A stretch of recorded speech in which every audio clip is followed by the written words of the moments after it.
Hello, everybody, and welcome to our Be Healed podcast with Brian and Erica DeLosa. What's up, man? We are so excited for our first episode. Man, it's been a long time coming. Man, it's not like we haven't been doing all kinds of other stuff.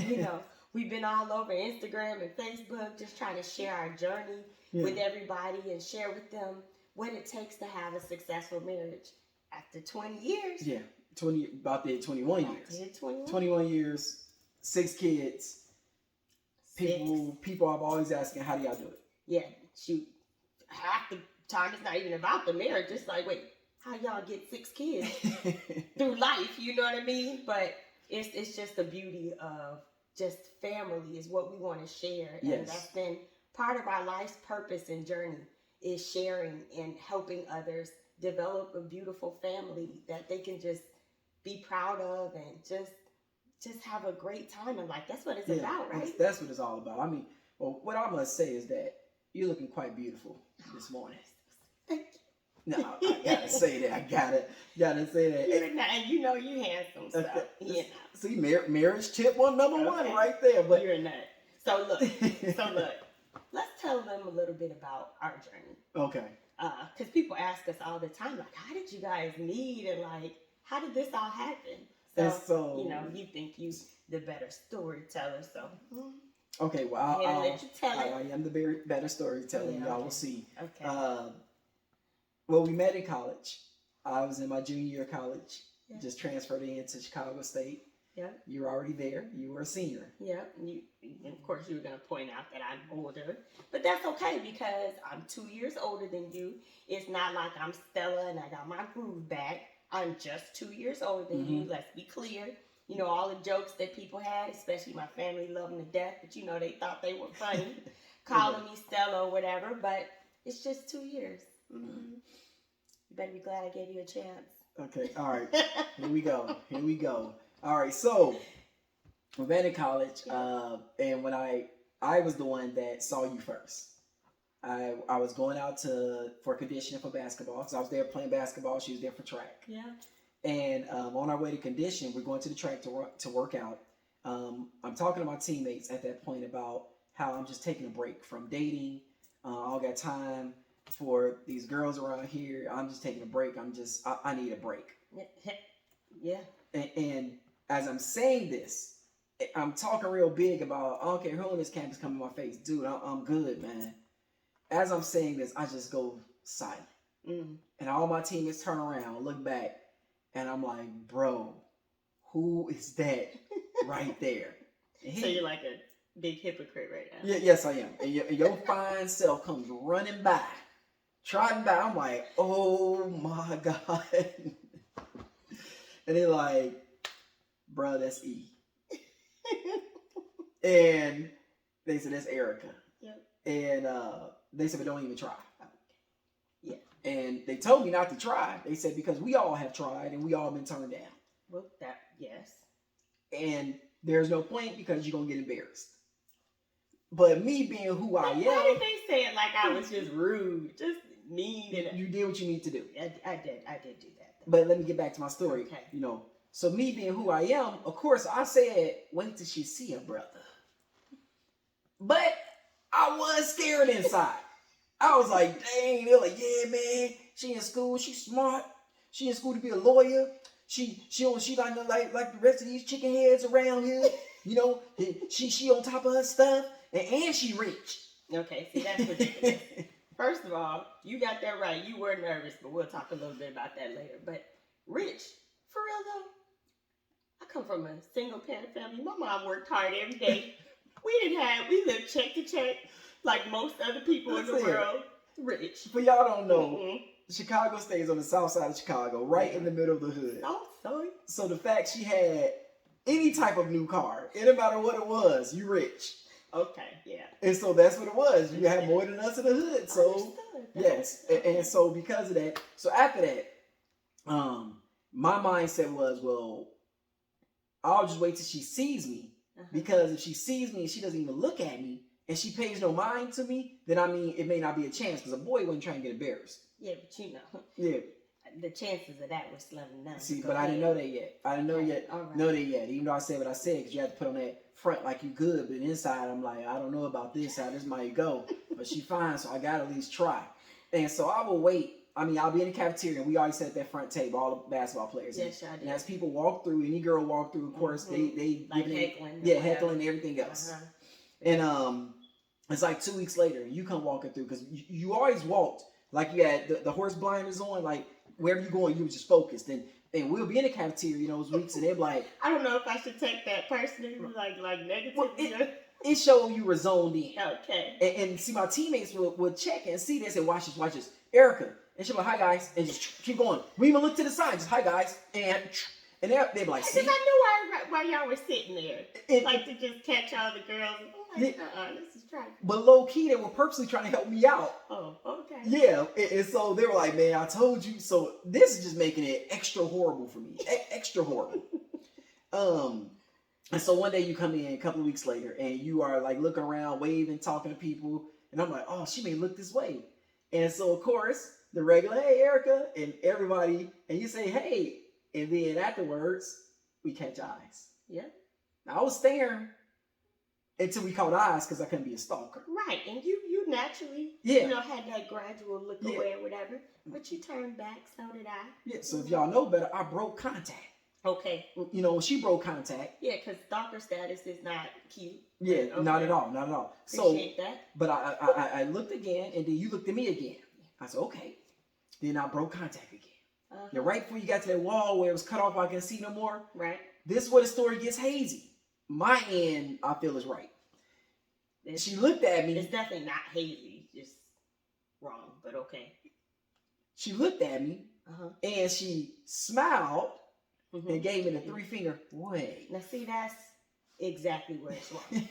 Now, it's okay if one day you were sleeping and you had a dream, and that's what I did in your dreams. And so now it's like it was so vivid at the time that you're thinking it actually happened. But see, the problem is it didn't. So I didn't give that like flirtatious hello. But that's not even my personality. That's not how I am now. That's not how I was then. So it didn't happen. But that's okay. I'll let you keep going. As I just looked at you and smiled and kept going, you didn't get away. okay, so now we'll go to what we know happened. Is after that Smile. situation, we'll go with the smile. Mm-hmm. She leaves inside, and your boy, I leave. I leave the cafeteria because I'm excited. I'm on 10. I'm hyped, and I was so hyped. I just went to the weight room and worked out. But see, that's the problem. So who sees somebody they're really interested in, waiting on them to catch eyes and everything, and it takes off. So when I came back out looking around like, oh, okay, he's gone. I wonder where he went. And didn't see you again for like 2 more weeks or something after that. I was looking around campus. I was like, did dude disappear? Like, what happened? But your boy went to the weight room, so I figure I'm good. I'm in good now. I'll wait till I see her again. Mm-hmm. And it was like another 3 weeks before I saw you. That's what was It crazy. was 2, 3. Oh, 2, yeah, 3, something like that. Yeah. 2 to 3 weeks, and we run into each other again. You remember where? Yep, in the gym. Yeah. Yep, we were taking pictures. Yep. We had to take pictures for the basketball team. I had to take pictures for the track team, and so. Yeah. And then, wait a second. Didn't you have your boy throw a ball at me or something crazy to get my attention? Because I was like, okay, now all of a sudden the basketball team can't catch basketballs now. So this was it. I actually told my guy roll the ball towards him, but he threw it. So I had to run extra fast to make sure it didn't bust you in the head. But as I got over there to get the ball, my boy TJ came in, sat down like 3 seats down, eating some chicken tenders, and her brother was starving. So they gave me another excuse to get over there by her. Yeah. That's cool though, but I didn't see starving on your face. I saw terrified. As in, oh my God, I don't know what to say. So that is why I tried to relieve you of some of your anxiety and say, oh, there's a little cutie. And I said, hey, hold on, you what? jumping forward in the story. Why am I jumping forward? What'd I do? Because I'm sitting there with my boy TJ. Okay. And as I'm sitting there with my boy TJ, Mm-hmm. I'm eating some chicken tenders, and I'm trying to think how I'm going to talk to this girl. Yeah, you were very nervous. And then you said your part about, you said, hey, and you spoke to me, but a brother wasn't prepared. You weren't prepared. First of all, I want to go back to how your boy, though, how he was doing all of this. I was like, okay, can you be a little less obvious? Like, dude is like there she is. Oh my goodness. In any case, yes, you were nervous. It was kind of pitiful. That's why I said, hi, my name is Erica. What's yours? And you gave me that long, awkward pause. I was like, oh, we don't know our name right now? Let me tell y'all what happened. Defend yourself. Part she's excluding is a huge part. Okay, as my boy TJ at the same time is doing a head nod like he got Tourette's or something. Yes. And I'm trying to tell him, bro, chill out. I'm trying to figure out how to do this. The reason why was because her mama was sitting next to her. And her mama was sitting there in beast mode like she's ready to destroy something. And I found out later that she came up to destroy something. Yeah. And so I'm like, yo. She came to handle business. Exactly. So with me being in that place and position, not understanding what was going on and what was happening, I'm like, hey, this is kind of tough. So when you spoke to me, I wasn't prepared, and your boy did forget his name. Yes, you did. For a second. About 2-3 seconds passed. Oh, my name is Brian. Yeah, I was glad that you collected yourself and recalled your name. Yeah. So it was good. And that's, that's how we started talking. Yes, and I gave you my phone number that Yes, day. you did. Well, I tried to give you my phone number. Mm-hmm. I gave you the wrong phone number. Yeah. Now, see, anybody that knows, especially back in the day, I don't know how people do it now, but you had to have two numbers.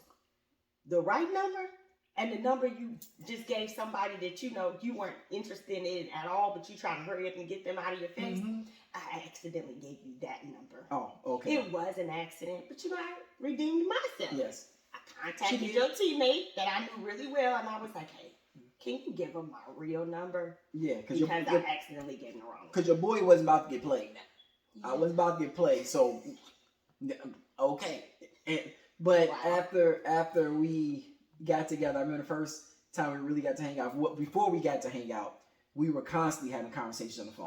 All the time. All the time. I asked you every question in the world that ever existed to even decide if I was going to have a date with you, because I wanted to make sure you weren't going to waste my time. I was big on not wasting my time. And that is huge. That is huge right there for young men, young women listening, or those listening that want to date. You be older and you trying to figure out, ask questions. Yes. She asked me questions like a lawyer and all the different stuff, and I didn't know what interrogation. Yeah. And for her asking me all the questions, it wasn't, I didn't feel like I was getting interrogated, because she had a nice roundabout way of saying, oh, so what do you think about this? And what about that? And I'm just answering just like, oh, this girl has some depth to her, because she actually wants to know things. And she actually has, she actually wants to get understanding about me. So it actually impressed me more with the questions that you had, and made my interest peak even higher. So I wanted to know who you were, and I wanted to know if it would be worth our time spending time together. So, and of course, you answered just about every question perfectly. So I was so excited about being able to spend time with you. So we got together and we were going to watch a movie together. Y'all, this dude picked The Green Mile. Hey, I have to find the longest movie possible. It was like 12 hours long. It was good though. It was good. I hadn't seen it before. John Coffey, boss. But I'm sitting up here like this, trying to stay awake, because I was like, I know it's going to be 14 hours. But I was like, okay, he's trying to hang out with me. That's so cute. And I love hanging out with you. That was the thing that I knew was different, because I just wanted to be with you no matter what. I just want to be around you, hang with you, get to, hear you breathe and see you smile, and just want to know every thought of your mind. That's the thing too, the smiling. So y'all, every time we got together, we like this. The whole time. What you smiling at? No, what you smiling at? Yeah. No, why you smiling? Why you keep smiling? Yeah. It was just because we were just so happy to be around each other. Yeah. We just couldn't, it just couldn't break. And so sometimes I try to take a break because my jaws were tired. Yeah. But then I just start smiling again. It was just so refreshing to be around you. and having conversations with you. I just loved being with you Yeah. every moment of the day. And just like I said, just falling in love. Fell in love so fast. For y'all who do know the story, we were married with a year later. Yep. A year and a couple of months. Right. A year and a couple of months later. Yep. And it was just the greatest day of my life. Yep. I mean, we wanted to get married so bad, so they told us, hey, you do premarital counseling. yes. Now we heard 6 months. Yes. So we had this beautiful wedding planned in May, this hall rented out, really pretty, and all of that. And then they were like, okay, after the 6th week, okay, Mm-hmm. y'all are done. This is your last week of premarital counseling. And this dude was like, wait, what you mean we done? You're done. Yes. That was it for the premarital counseling. So what did you say? I said, no, he moved his wedding up. Now let me explain a bit more. Y'all who don't get it, because I was at that point I was my life was dedicated to living for Jesus, living And for mine Christ. too. So it was at that point you're living with abstinence. Yeah. And the Bible makes it clear it's better to marry than to burn. Right. And And so, he was like, we ain't burning. Yeah, we ain't burning. And when it's talking about burning, because your lust is out of control. We ain't talking about burning in eternal fire. It's talking about you just, it's talking about just because we wanted each other so bad. Right. And it was like, listen here, we know we want to marry each other. We know we want to be with each other. We're done with the marriage counseling. The marriage counselors are like, yeah, y'all are going to do well and everything else. And I'm like, let's push this mug up. We did. And we pushed it up to December 29th on his mama's birthday. Yeah. In a snowstorm. It was a snowstorm. I even had a basketball. It was like a blizzard, and you had a basketball game that day. Mm-hmm. Yeah, so we got married in the evening after the basketball game, and I was still late. Yeah. A lot of drama behind that. I already knew she'd be a late person already by then, so I was always late to everything, so Yeah. One of my many flaws, but that's okay. It's okay. I love them flaws. That's right. Yeah. You were patient with me, and I appreciated that. So that was just the December 29th, 2001 was the beginning of this journey. Our journey together, and I have enjoyed it every step of the way. I love being with you. You mean so much to me. You are everything to me. You are my world, and I just love. I couldn't have done this with anybody else. Yeah. Nobody else could have put up with me and all my drama. Nobody else could have put up with me, and that's just everything you're saying. Like, that was the thing I told you. I said, I feel like anything in life I face, I'll be okay because you'll be by my side. And I pray constantly that you will be my wife, and that I will be able to, and that, it'll be okay. Praying to God, Lord, let it be okay, Lord. I just want to marry her, let her be the one. And he finally had to say to me, say, okay. Listen here, she's living for me. So y'all both are equally yoked. Y'all are compatible in that sense. You like the way she carries herself, everything about her. What are you waiting on? And it was like, oh, okay, I'm trying to do more things for other people and feel some type of way because I feel like maybe we're moving too fast. But it's like, whatever. I want to marry her and just be with her for the rest of my life. And that's what's so amazing is that our journey, we've had so many ups and downs, and we always wished that we had someone to kind of walk us through, help us out in tough times to get over some of those hurdles and bumps that we face that every marriage runs into. Yeah. And, after a while, we were like, oh no, we want to be able to help other people and extend that help to other people that we wish we had. And so that's why we decided to do this podcast. Yes. That's why we wanted to come together to support what we've already been doing in life. Yes. You as a mental health therapist for many years, and me as a coach for many years, we have been coaching numerous couples through marriage. Hundreds of couples.